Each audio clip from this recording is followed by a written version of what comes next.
Hi, welcome to Global One Media. Today, I'm joined by the oil and gas exploration expert Glenn Thunberg, who is the president of IAL Exploration, which is a partner on Angkor's Evesham carbon capture energy project in Saskatchewan, Canada, which started in the first quarter of 2022.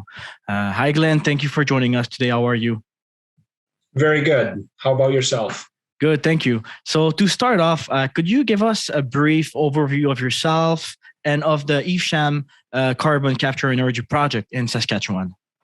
Absolutely. First of all, obviously you got my name and my experience in the oil and gas industry have been almost encompassed 30 years in various roles, engineering, operations, production. Started my career in the early 90s, working for an intermediate sized company and progressed through various roles of increased responsibility. Worked anywhere with small junior companies to intermediate sized companies, like I said, in progressive roles of responsibility. Now, as far as the Evesham project goes, what we have here is we have with IAL Exploration, we acquired a small oil field in June of 2021 and progressed to reactivate the field that had been shut in by the previous operator. And then as we started reactivating wells, we quickly encountered there was a significant amount of surplus solution gas, associated gas with these wells. At the time, there was no market for the gas, and it looked like a difficult process potentially to what to do with the gas. Upon further investigation, we discovered through various 3 or 4 smaller deals that there was some older infrastructure in the area, whereby if we were to kind of, so to speak, glue all this stuff together and rehabilitate it, we would be able to take all the surplus gas that is otherwise flared or vented and conserve it and get it to a sales point and turn it into a useful commodity, which of course everyone burns in their furnaces to keep the homes warm, I guess, in the wintertime. So that was it kind of spawned from that, and we're now kind of at the process. We're nearing completion of it, and we anticipate to have first sales production by early September. Excellent. So in terms of timeline, could you tell us a bit more about where exactly you're at currently and where you're going to be in the near future? I know you mentioned September, but how is that looking like? So right now, as I stated before, we've closed all the little deals to acquire components of the pipe system. And at this point now, what we anticipate is the pipeline portion is virtually done and ready to go. We had to do some work on the compressor station itself. So as we sit today, probably 75% of the mechanical work is done. We have to wait on a couple specialized components which are being fabricated in Calgary, and upon completion of those specialized pieces, they'll be installed probably mid-July. We have a small amount of electrical work to do, but the plan is in place, and we're just basically holding off doing that till we're in the field again, doing the final mechanical work on the compressor itself.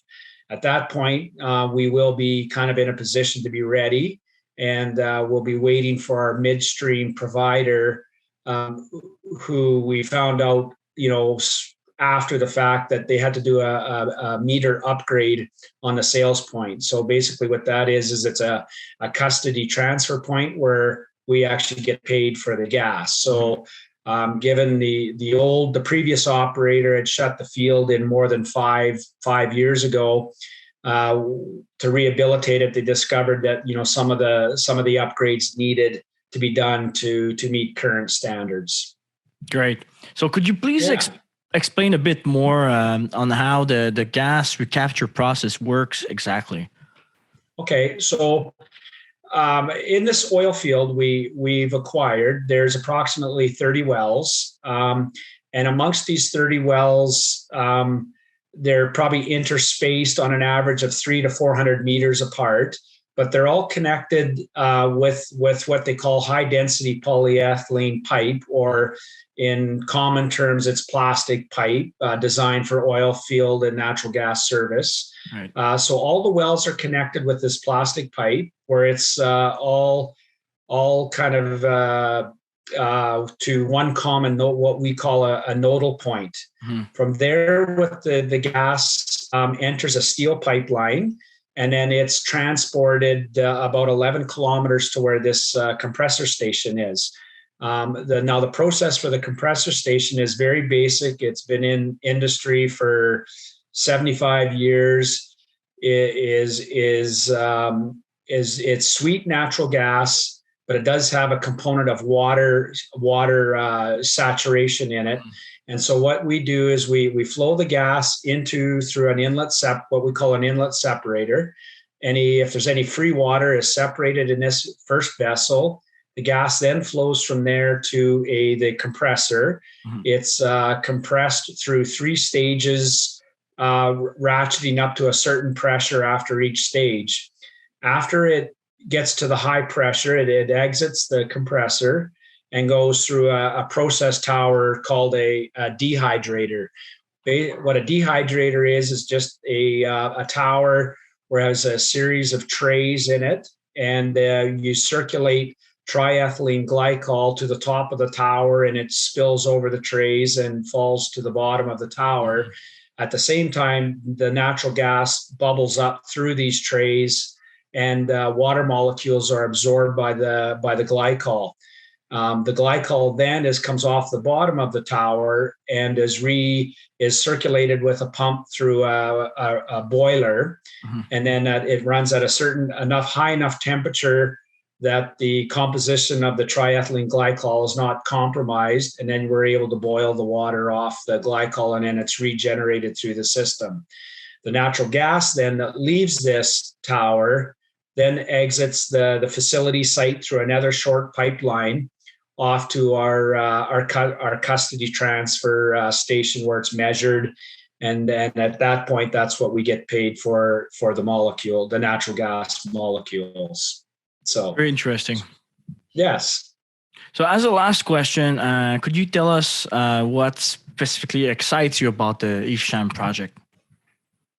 I think there's a couple things. On this particular project, I think when we first set out upon it, one of the, we didn't anticipate there being the kind of gas volumes there are. So I think what we were able to do by taking some old infrastructure and doing a series of small deals, we were able to take what was otherwise a wasted product and get value from it.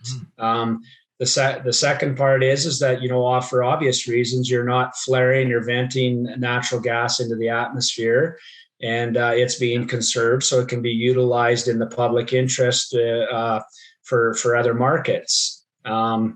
So those would be the 2 big ones that I can kind of point out.